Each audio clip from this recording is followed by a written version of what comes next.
All right, quick solo episode here. I'm going to answer a lot of the stuff that's been happening on Instagram. The Joe Hollywood situation, where a pack of cards fell on the floor, and he just didn't acknowledge it and kept going on with the break. I'm going to address that and his response. I'm going to talk about repacking real quick. I think that there's just some stuff that I want to see in the repacking world that we don't have yet, and that's kind of bothering me. I want to talk about influencers supporting each other, specifically Jeff Wilson supporting Joe, and why and what's behind it. I got a card ladder beef that I want to talk about. And then I'm going to talk about Whatnot and how it's just the platform is degrading big time. So first off, Joe Hollywood. So what happened? He did a break, okay, and he opened up a pack of cards, and he dropped them on the table and just kept going. The pack of cards wasn't sealed. He auctioned off the spots as sealed. He sold it as sealed, and it wasn't. And he just kept going on with the break. He didn't even acknowledge it. They fell out, and he's like, and Steve Nash, and so on. So I did a reel on Instagram, and he finally did acknowledge it.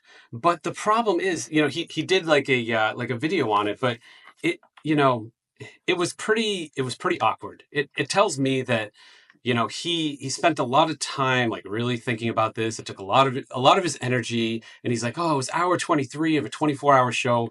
My issue with this, and my issue with Joe Hollywood, is that he is very quick to like sell a card for more than it's worth, and he's kind of like a used car salesman. He should have also been quick to be like, oh crap.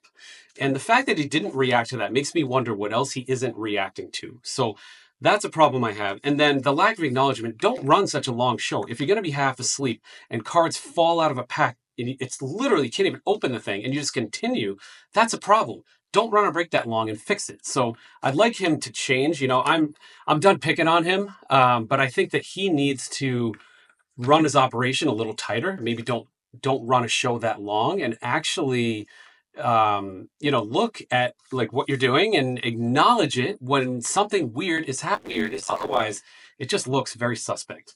All right, repacks. This is going to be like a rapid fire episode. So repacks, in my opinion, they're gambling. They're taking off big time. Fanatics is getting into the game. Arena Club's big in the game. Courtyard IO is making $42 million a year for a run rate right now on repacks. Like if you in the audience, you want to start a $10 million EBITDA business tomorrow, start a repacking company. It's a carnival game with no regulation. You can put whatever you want in a pack. There's no auditor. There's no government agency. No one is ever going to look at it. It reminds me of the subprime mortgage crisis, where you had one AAA bond and 997, subprime bonds, and they packaged them together.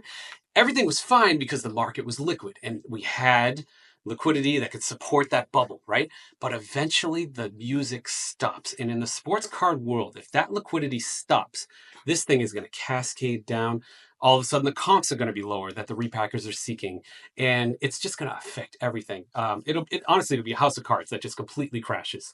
So I think that that's a major, major thing. And what I'd like to see more than just a floor and a ceiling and a hit rate, I would like to personally see an independent auditor. They all have algorithms, but algorithms aren't random. Like they're made by humans. So they need to be independent. They need to be third party audited, and they need to say, all right, listen, like this is what's happening in the algorithm. And they need to certify it, and that way all of us can enter these things and gamble our money away as we please. So I think that's that important. That's very important. But repacks, I'm telling you, it's gonna mushroom cloud. There is so much money to be made with repacks. It's wild.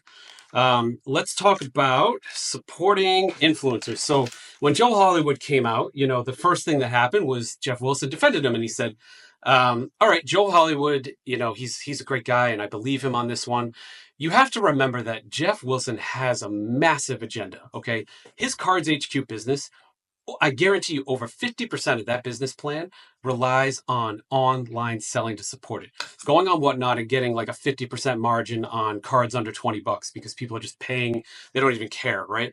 So that's really important to him. So are you ever going to hear Jeff say one bad thing about Whatnot? No. Are you ever going to hear him say something bad about another major Whatnot seller? No. Him and Joe Hollywood literally had steak dinner the night the backyard stuff went down, which Jeff also handled horribly. So you have to understand, like, there's an agenda there. And Jeff, like on this channel, we covered the Fanatics Panini lawsuit, right? So there was a procedural hurdle that was checked off, and the lawsuit was allowed to continue. Okay. that's pretty major news for the hobby. So we covered it. Crickets from everybody else because everybody else has an agenda. Jeff isn't going to cover that. He didn't plan to cover that. He's not going to cover that. Is he ever going to say anything about repacks? Is he ever going to say he wants to see a third-party audit of repack companies? No, because he's sponsored by a massive repacking company.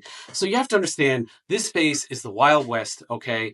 And I think you need to just be aware of who you're talking to, what the agenda behind, who is influencing the influencer, okay? Like, yes, we have a sponsor on this show. We have DraftKings as a sponsor, but that allows us to talk freely about every company in the hobby. And I have relationships with everyone. I know the top people at PSA, at Fanatics, at all the hobby companies, the auction houses, and so forth.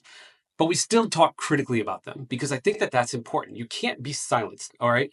So when something like Joe Hollywood happens and Jeff just shrugs it off and says it's for clicks and views, first of all, that's one of the craziest glasshouse statements I've ever heard in my entire life.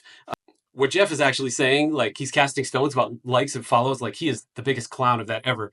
But like you have to understand where that's coming from. Okay, that's important.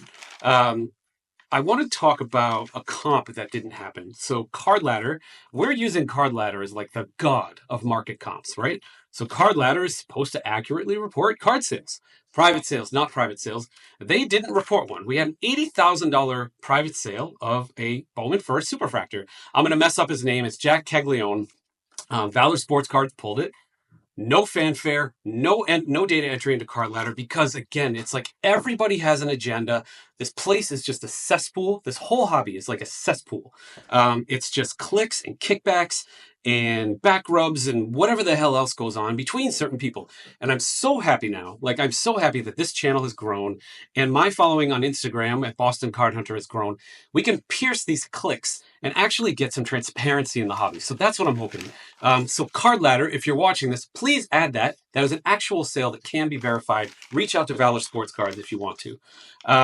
Whatnot. I'm going to talk about Whatnot. So in the last week, this is what I've seen on Whatnot. I have seen someone beat a child on camera in the middle of selling Pokemon cards. I have seen 2 people snort cocaine. Most of these reels are on my profile on Instagram. I have seen, people resealing packs. I have seen more drug usage. I have seen swearing and debauchery. And this platform is insane. They are trying to be like YouTube, okay, and say like, oh yeah, like we take the stance we're not going to respond to backyard because we're a big platform, can't respond to everybody. But then, unlike YouTube, they remove all their past shows, and they could say it's for data storage, and maybe it is, but it's very suspect. And now people can't like protect themselves. Now they have to screen record everything. It's actually going to backfire. And I just, I want to part with this, the business side of this. Whatnot had a Series E. Great, good for them. They're flush with cash. How much more money are they going to need to compete in this space? This space is gnarly. It's like a monster truck rally. You got a billionaire on one side. You got a really smart guy, Probstein, aligned with eBay on another side. You got Loop. You got all the other startups, and live selling. I mean, this is like This is like the Netscape phase, very beginning of the curve. Okay, Whatnot is not sitting pretty, and they have got to fix their quality control because it's insane what I'm seeing. Like on a daily basis, you would not believe it's. I mean, you would think like this is just it's sports cards. Do we really need children getting smacked and like cocaine going up somebody's nose? Because it's unbelievable. So this was a rant that I originally had on Instagram. So you can follow me there at Boston Card Hunter. But I thought it was important to put on this channel. We'll probably drop it on the audio channel too, because this is all stuff that matters. It's happening right now in the hobby, and we can all have an impact on it. It's all circle jerk. It's this like clicky, help each other type of thing. And we can actually break that up if we build enough of an audience. And I'm thankful that I can actually call somebody like Joe Hollywood out. And even if the cards were crimped that way for him, the lack of acknowledgement is not a good look. And, I encourage Joe to reach out to me. He blocked me, but he's happy to call me. I'm happy to have him call me. I'm sure he can get my number from somebody. All of this stuff matters. and we just need to take care of the hobby better. It's getting ridiculous, okay? It's getting absolutely ridiculous. And I feel like we can all do something about it by voting with our wallets and using our minds and understanding who we're listening to and who those people that we're listening to are being influenced by. So, sorry, this is my focal shockwave machine. I got a crazy autoimmune disease, and this thing keeps me alive, creates stem cells throughout my body and stuff like that. And I didn't have time to put it away because I'm on the run today. Hopefully you enjoyed this. Subscribe if you want. Thanks, everyone.